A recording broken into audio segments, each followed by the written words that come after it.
de Tancret, précis de théologie ascétique et mystique, chapitre 5, suite.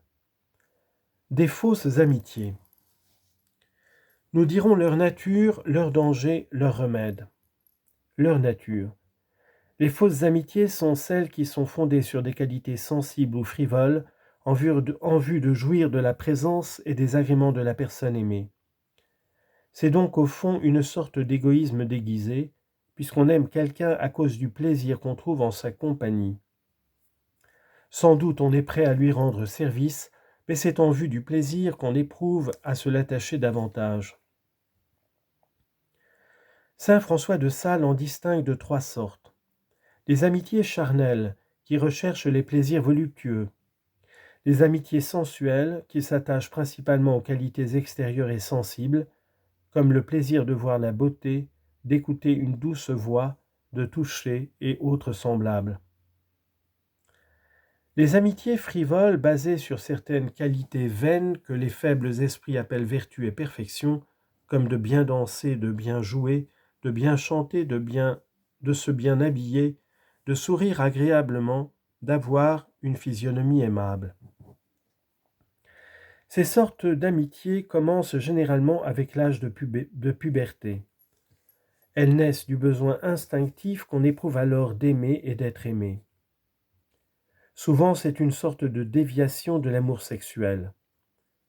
En dehors des communautés, ces amitiés se forment entre jeunes gens et jeunes filles, et lorsqu'elles vont trop loin, portent le nom d'amourettes.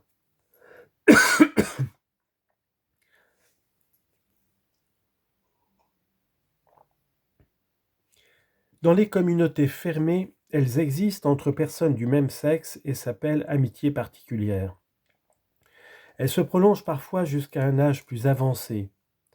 Ainsi, des hommes éprouveront des affections sensibles à l'égard de jeunes gens qui ont une physionomie jeune et attrayante, un caractère ouvert, des manières aimables.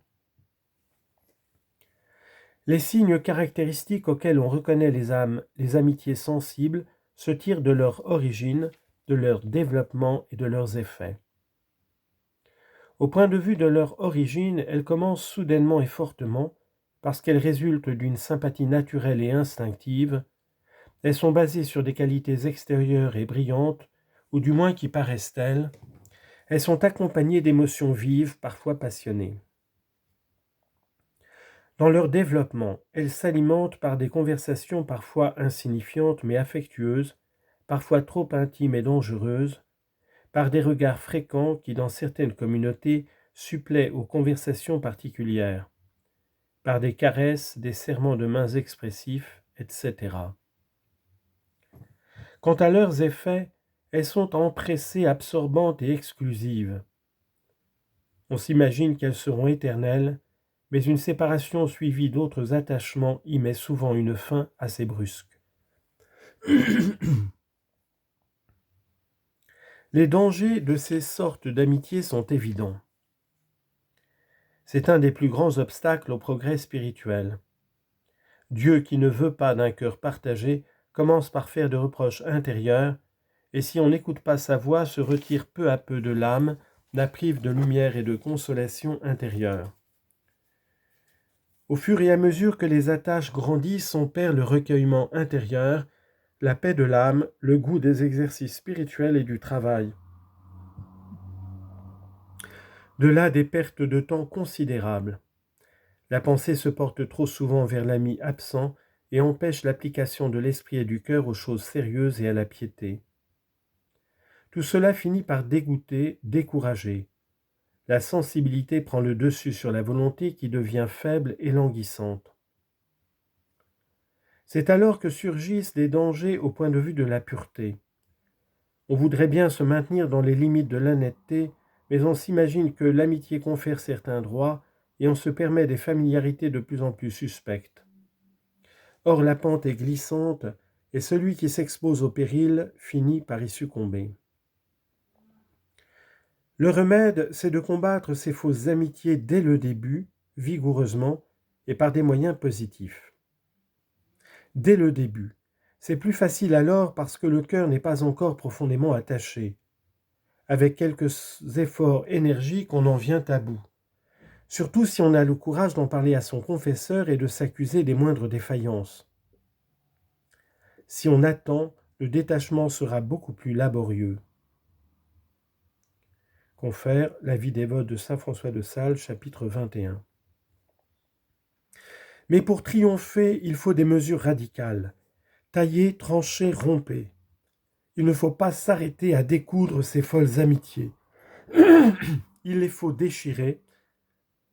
Il n'en faut pas dénouer les liaisons, il faut rompre ou couper. Introduction à la vie dévote, chapitre 21. Ainsi, il faut éviter non seulement de rechercher celui qu'on aime de la sorte, mais éviter même de penser volontairement à lui. Et si on ne peut éviter d'être quelquefois avec lui, on le traite avec politesse et charité, mais sans jamais lui faire de confidence ou lui donner des marques spéciales d'affection. Pour y mieux réussir, on emploie des moyens positifs. On s'absorbe aussi activement que possible dans la pratique de ses devoirs d'État. Et quand malgré tout se présente à l'esprit la pensée de celui qu'on aime, on en profite pour faire un acte d'amour envers notre Seigneur en disant par exemple « C'est vous, ô Jésus, que je veux aimer ».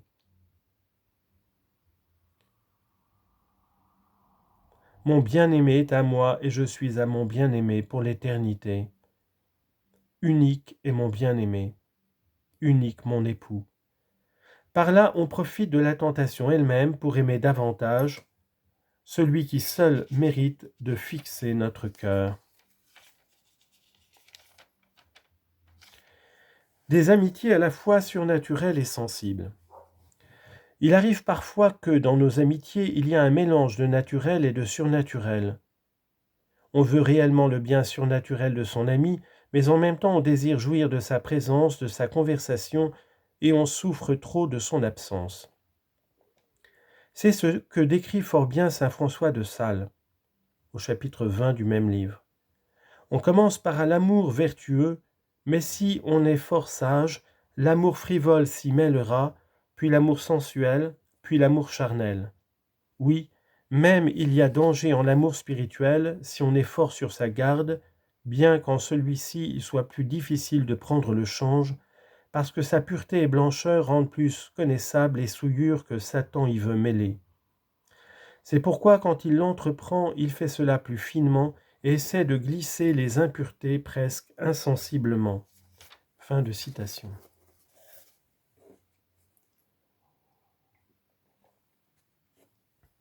Ici encore, il faut donc surveiller son cœur et prendre des moyens efficaces pour ne pas glisser sur la pente dangereuse. Si c'est l'élément surnaturel qui domine, on peut conserver et entretenir cette amitié en l'épurant. Pour cela, il faut tout d'abord se sevrer de ce qui favorise l'élément trop sensible, conversation fréquente et affectueuse, familiarité, etc. Il faut de temps en temps se priver d'une rencontre qui serait d'ailleurs légitime et savoir abréger une conversation qui cesse d'être utile. Par là, on acquiert une certaine maîtrise sur sa sensibilité et on évite les écarts dangereux. Si c'est l'élément sensible qui prédomine, il faut pendant un temps notable renoncer à toute relation particulière avec cet ami, en dehors des rencontres nécessaires. Et en ces rencontres, supprimer toute parole affectueuse. On laisse ainsi la sensibilité se refroidir et on attend, pour reprendre les relations, que le calme règne dans l'âme. Les relations nouvelles prennent alors un tout autre caractère. Si l'on était autrement, il les faudrait supprimer pour toujours. En toute hypothèse, il faut profiter de ces constatations pour fortifier son amour pour Jésus, protester qu'on ne veut aimer qu'en lui et pour lui, et relire souvent les 2 chapitres 7 et 8 du second livre de l'imitation de notre Seigneur Jésus-Christ. C'est ainsi que les tentations nous sont une occasion de victoire.